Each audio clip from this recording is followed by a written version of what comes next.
99% है कि ये क्वेश्चंस जरूर आपके एग्जाम में आएगा मेरे साथी। प्लीज़ जय हिंद मेरे साथियों, स्वागत है आप सबका आपके अपने यूट्यूब चैनल बघेली एजुकेशन में।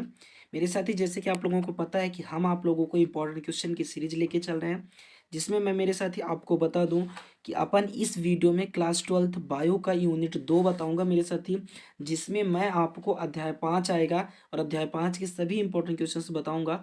इंपॉर्टेंट क्वेश्चन बताने से पहले मैं आपको यहाँ का ब्लूप्रिंट बता दूं कि अपनी यूनिट 2 में कितने ब्लूप्रिंट हैं और यहाँ से कितने अध्याय हैं और कितने अध्याय से कितने नंबर्स आएंगे, वो मैं मेरे साथी आपको इसी वीडियो में स्टार्ट में ही सब कुछ बता दूं, तो आपको अधिक अच्छी समझ में आएगी और आपकी जो ब्रेन है, आपकी जो माइंड है, इस माइंड में बहुत जल्दी वो चढ़ जाएगी। चलिए मेरे साथी मैं आपको अपना सारा ब्लूप्रिंट बता दूं। मैं आपको बता दूं मेरे साथी कि यहाँ से आपको के पास टोटल आएगा 16 नंबर का क्वेश्चन। कितने नंबर का क्वेश्चन आएगा? 16 नंबर की। जैसे कि मैं आपको पहले बताया था कि बायो के 5 पार्ट हैं, यानी 5 यूनिट है। ठीक, जो हमारी पहली यूनिट हो चुकी है उसकी वीडियो मैंने 3 पार्ट में बनाया हूं, अगर आप नहीं देखें तो प्लेलिस्ट में जाकर आप देख सकते हैं। ठीक, अपना यहाँ पर हमारा है मेरे साथी अध्याय यूनिट 2 है, जिसमें टोटल है 16 मार्क्स। इसमें से मेरे साथी मैं आपको बता दूं कि 5 क्वेश्चन है 1-1 नंबर के, 2 क्वेश्चन है मेरे साथी 2-2 नंबर के, 1 क्वेश्चन है 3-3 नंबर का और मेरे साथी एक क्वेश्चन है 4 नंबर का। ठीक मेरे साथी, हमें उम्मीद है कि आपको ये ब्लूप्रिंट हमारा समझ में आया।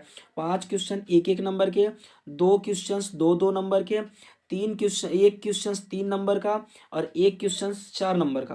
मतलब 1 क्वेश्चन और आएगा कितने नंबर का? 4 नंबर का। चलिए मेरे साथी, हमें उम्मीद है आपको ये भी समझ में आ गया और बहुत अच्छे से आया। चलिए मैं स्टार्ट करूँ अब अपने इस क्वेश्चन को। ऑब्जेक्टिव की बात है जो 5 नंबर है, इसको मैं आपको बाद में PDF के थ्रू समझा दूंगा। बस आप लोग मेरा सपोर्ट करते रहें मेरे साथी और अपनी इस फैमिली को एक शिखर तक लेके चलें और इस फैमिली को बड़ी करते चलें। फैमिली को बड़ी करने का माध्यम आपके पास सिर्फ एक ही है कि वीडियो को शेयर करें, अपने दोस्तों तक पहुंचाएं, अपने साथियों तक पहुंचाएं और वीडियो को लाइक करें, दोस्तों तक पहुंचाएं, सब्सक्राइब करें, सबसे बोलें। ठीक, तभी हमारी मदद हो पाएगी साथी और अपनी वीडियो अधिक ज़्यादा वायरल होगी। बट आपका सपोर्ट जरूर चाहिए मेरे साथी। चलिए फिर मैं आपको ले चलूँ अपने क्वेश्चंस को। नहीं आप कहेंगे सर बहुत ज़्यादा आप बातें कर जाते हैं, है ना, तो वो भी मुझे नहीं करना है ना, सब कुछ देख के चलना है। आज ये हमारा पहला क्वेश्चंस कहता है मेरे साथी, मैं आपको बता दूं कि अपना पहला क्वेश्चंस क्या कहता है।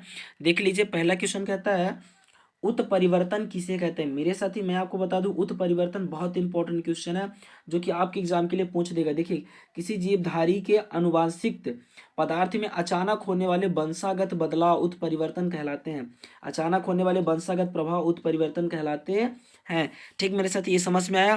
ठीक, चलिए अगला क्वेश्चन हमारा बिंदु उत्परिवर्तन क्या है। बिंदु उत्परिवर्तन मेरे साथ आपके एग्जाम में पूछ सकता है। बिंदु उत्परिवर्तन को देख ले, जीन के किसी एक क्षारक में हुआ बदलाव बिंदु उत्परिवर्तन कहलाता है। परिवर्तन मीन्स होता है मेरे साथी बदलना, परिवर्तन मीन्स बदलना। तो जीन के किसी एक क्षारक में हुआ बदलाव, मतलब कोई जीन है उसकी एक क्षारक में अगर बदलाव हो रहा है तब उसे अपन क्या कहेंगे? जीन उत्परिवर्तक कहेंगे। उदाहरण उदाहरण में आप लोग देख लीजिएगा, कोई भी देख लीजिएगा, है ना। अगला क्वेश्चन है, दो जीन किन अवस्थाओं में 50% पुनर्संयोजन आवृत्ति प्रदर्शित करती हैं। तो मैं मेरे साथ ही आपको बता दूं ये काफ़ी पॉइंट में है, इसको आप लोग देख लीजिएगा, है ना। इसका उत्तर हो गया।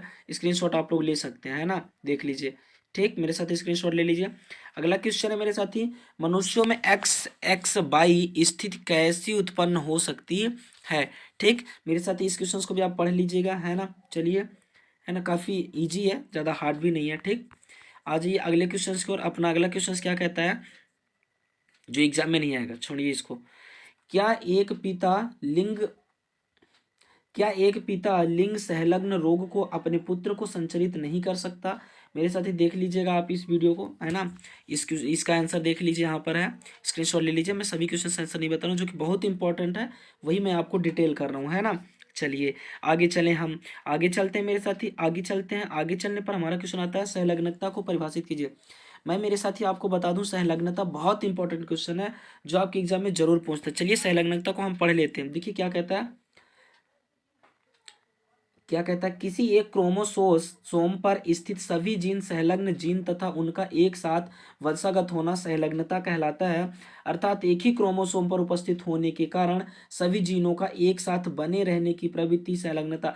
संलग्नता का मतलब होता है मेरे साथी एक साथ रहना। जैसे हमारी 5 उंगली है, अभी देखो मैं 5 उंगली फैलाया हुआ हूँ, 5 उंगली क्या किया हूँ, फैलाया हूँ, पर इसको मैं एक साथ कर रहा हूँ, इसको मैं एक साथ कर दूं, देखिए मेरी मुट्ठी बंध गई है ना, तो ये हमारी क्या होगी, सहलग्नता। मीन्स ये सभी एक साथ हो गई, ये सभी एक साथ हो गई, जिसे हम क्या कह दिए, सहलग्नता। अगला क्वेश्चन है, अग्र चित्र में किस प्रकार का विकार दर्शाया है गया है, उत्तर के पक्ष में तर्क दीजिए। मेरे साथी देख लीजिएगा आप लोग, है ना, ये क्वेश्चन हमारा ये आएगा नहीं एग्जाम में, कहा मतलब फालतू का टाइम वेस्ट करने से यार।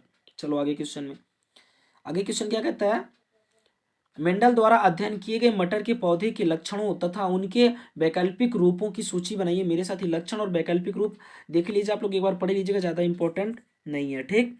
अगला क्वेश्चन है मेरे साथ, नॉनसेंस म्यूटेशन से आप क्या समझते हैं, एक बार पढ़ लीजिएगा, इस क्वेश्चन को आ सकता है बट ज्यादा चांस नहीं है। अगला क्वेश्चन, जीनोटाइप तथा फिनोटाइप में दो अंतर लिखिए। अंतर अंतर में आपको नीचे दो नहीं, पांच पांच छह छह अंतर दिखाता हूं, है ना।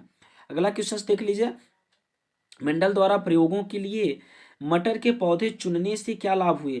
मेरे साथ ही देख लीजिएगा, ये क्वेश्चन काफी इंपॉर्टेंट है ना, 3-4 पॉइंट में आता है, तो इस क्वेश्चन को आप बहुत अच्छे से पढ़ के जाइएगा, है ना, जो कि आपके एग्जाम में पूछा जा सकता है, ठीक।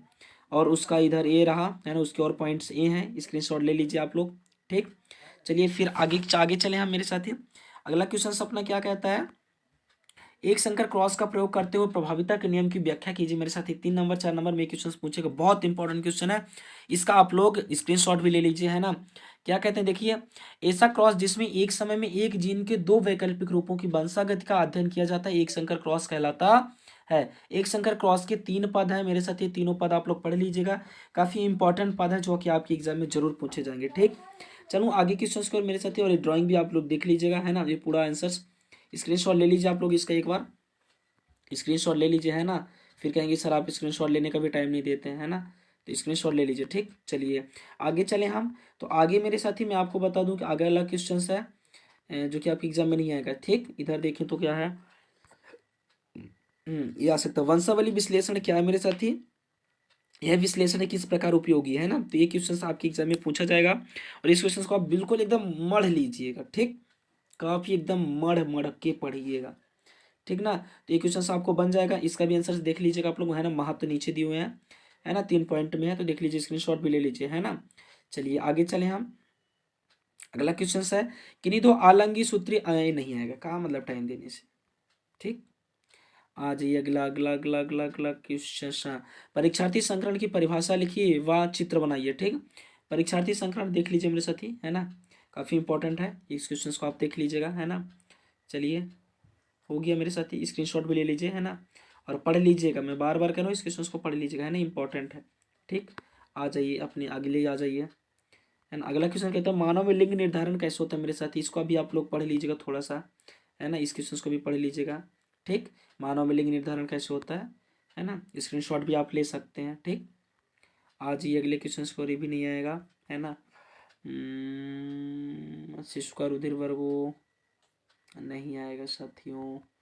अगला क्वेश्चन, हाँ इसको थोड़ा सा देख लीजिए, है ना, देख लीजिए, पीले बीज वाले लंबे पौधे टी वाई टी टी, नहीं sorry, Y Y T T का मीन्स कैपिटल वाई और स्मॉल वाई, कैपिटल टी और स्मॉल टी का संकरण हरे बीज वाले लंबे पौधे से कराने पर निम्न में से किस प्रकार के संतत फिनोटाइप की अपेक्षा की जा सकती है, तो लंबे हरे और बौने हरे, ठीक।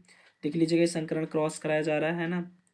फिर अगला क्वेश्चन है मेरे साथी, अगला क्वेश्चन संलग्न है, ठीक ना, देख लीजिएगा एक बार थोड़ा सा, पर आएगा नहीं क्वेश्चन, छोड़िए, ठीक। अगला क्वेश्चन है, मेंडल की सफलता के कारणों का उल्लेख कीजिए, ठीक। मेंडल की सफलता के कारणों के उल्लेख 4 कारण है, चारों कारण आपके लिख के आना है मेरे साथी, स्क्रीनशॉट आप ले सकते हैं, क्योंकि स्क्रीनशॉट लेंगे तभी आपको समझ में आएगा और अच्छे से आप कर पाएंगे, ठीक। अगला क्वेश्चन है मेरे साथी, मेंडल के प्रयोगों में परिणाम प्रकाशन समय 1866 से 1909 तक किन कारणों से उत्तेजित रहे, मेरे साथ एक बार देख लीजिएगा, पर एग्जाम में नहीं आएगा, ठीक। डाउन सिंड्रोम क्या है, डाउन सिंड्रोम क्या है, 2 नंबर में पूछ सकते हैं मेरे साथी, डाउन सिंड्रोम को पढ़ लीजिएगा, है ना, डाउन सिंड्रोम 1-2 लाइन में है, ठीक। आ जाइए आगे क्वेश्चंस आगे क्वेश्चंस आगे क्वेश्चंस आगे। अगला क्वेश्चंस क्या कहते हैं मेरे साथी, जीनोटाइप और फिनोटाइप में अंतर, जो कि मैं आपको पहले ही बताया था कि नीचे आपको दिखाऊंगा। तो देख लीजिए यहाँ पर मेरे साथी 5 अंतर है, पांचों का आप स्क्रीनशॉट ले लीजिए, है ना। पांचों का स्क्रीनशॉट ले लीजिए और आप कोई भी 2 3 4 पढ़ लीजिएगा, है ना। चलिए आगे चलता हूँ। सहप्रभाविता और अपूर्ण प्रभाविता मेरे साथी, यह बहुत ही इंपॉर्टेंट क्वेश्चन, सहप्रभाविता और अपूर्ण प्रभाविता, और ये आपके एग्जाम में जरूर पूछा जाएगा। तो सहप्रभाविता को हम पढ़ लेते हैं। जब किसी विषम युग्मी के दोनों एलीला अपना अपना पूर्ण तथा बराबर का प्रभाव दिखाते हैं तथा वंशागति का प्रकार सहभागिता कहलाता है। ठीक मेरे साथी। तो सहभागिता सॉरी सह प्रभाविता, इस क्वेश्चन को आप काफी अच्छे से पढ़ लीजिएगा, बहुत इंपॉर्टेंट है। अगला क्वेश्चन है मेरे साथी अपूर्ण न सहभागिता का, और इधर भी है, ठीक है ना। तो देख लीजिएगा इस क्वेश्चन को, हम पूरा नहीं बता रहे हैं क्योंकि अपनी वीडियो बहुत बड़ी हो जाएगी, लगभग अभी भी अपनी वीडियो 10 मिनट की हो चुकी है। अगला अपूर्ण प्रभाविता मेरे साथी, बहुत ही इंपॉर्टेंट है ये दोनों क्वेश्चंस, बार बार कह रहा हूँ पढ़ लीजिएगा, जो कि 99% मैं कह रहा हूँ मेरे साथी 99% है कि ये क्वेश्चंस जरूर आपकी एग्जाम में आएगा मेरे साथी। प्लीज़ हमारा आपसे रिक्वेस्ट है कि इस क्वेश्चंस को आप लोग जरूर पढ़ें, ठीक। चलिए, तो अपूर्ण प्रभाविता को अब आप लोग पढ़ लेंगे और स्क्रीनशॉट भी अब आप लोग ले ही सकते हैं, है ना। इसका स्क्रीनशॉट ले लीजिए, काफ़ी मैंने टाइम दिया है। सह प्रभाविता का भी अगला क्वेश्चन आ जाइए मेरे साथी, है ना। प्रभाविता और अप्रभाविता में अंतर, है ना, एक बार देख लीजिएगा, आ सकते एग्जाम में। या संयुग्मी और विषमयुग्मी में अंतर, या एक संकर व द्विसंकर में अंतर, ठीक। इसका भी स्क्रीनशॉट ले लीजिए, है ना, इसका भी स्क्रीनशॉट ले लीजिए, ये भी आपके एग्जाम में आएगा। अगला एक संकर और द्विसंकर का ले लीजिए, पहली पॉइंट है ना। इसके बाद नीचे आपको और पॉइंट मिल जाएंगी, ठीक, ये और पॉइंट है, देख लीजिए। अगला है मेरे साथी बहुजीनी वंशागति का किसी उदाहरण की सहायता संचित परिपथ, ये नहीं आएगा, ठीक। अगला अगला अगला अगला अगला ये भी नहीं आएंगे, है ना। मिंडल के स्वतंत्र अवयवों का नियम मेरे साथ, अवयवों का नियम 2022 में पूछा गया था और 2023 में पूछा जा सकता है। तो इसका स्क्रीनशॉट ले लीजिए, है ना, इतने के बाद, है ना, ये आ सकता है आपकी एग्जाम में, इसको पढ़ भी लीजिएगा, ठीक। चलिए आगे चलते हैं, हम उसी का आंसर ये भी है, ठीक ना। हाँ, तो इसको भी कर लीजिएगा। पहले आप लोग थ्योरी लिख लीजिए, स्क्रीनशॉट ले लीजिए इसका। अवयवों का स्वतंत्र अवयवों का नियम कहलाता है, ठीक। इसके आगे आप लोग इसका ये ग्राफ का स्क्रीनशॉट ले लीजिए, है ना, यहाँ से ये खत्म ही हो जाएगा, ठीक ना। तो ले लीजिए आप, इसके भी स्क्रीनशॉट ले लिए मेरे साथी। चलिए हम आगे चलें, अपना अगला क्वेश्चन क्या कहता है। अगला क्वेश्चन कहता है मेरे साथी कि मैं पहुंच जाता हूँ अध्याय 6 में, ठीक। तो अध्याय 6 को हम अगले पार्ट में बता देंगे मेरे साथी। चलिए, हमें उम्मीद है आप लोगों को एक सारे क्वेश्चन समझ में आ गए होंगे और सारे क्वेश्चन आप काफ़ी अच्छे से याद भी कर लेंगे। हमें बहुत उम्मीद है मेरे साथी आपको याद हो जाएंगे। प्लीज़ आप सभी क्वेश्चंस को याद कर लीजिए, अपने परीक्षा बोर्ड परीक्षा दिन में टिक उक भी कर लीजिए, जो जिस माध्यम से करना चाहें, है ना, अपना रिवीजन, तो वो करते रहें। चलिए, हमें उम्मीद है आप लोग अपनी वीडियो को भी शेयर कर चुके होंगे अभी तक, है ना। अब मैं आप सबसे रिक्वेस्ट करूं तो क्या करूं, आप लोग समझ ही रहे हैं कि अगर अच्छी लगी हो तो प्लीज़ वीडियो को लाइक करें और अपने सभी सगे संबंधियों तक शेयर करें। तब तक के लिए जय हिंद, वंदे मातरम। फिर मिलता हूँ मैं आप सबसे एक और नई वीडियो में।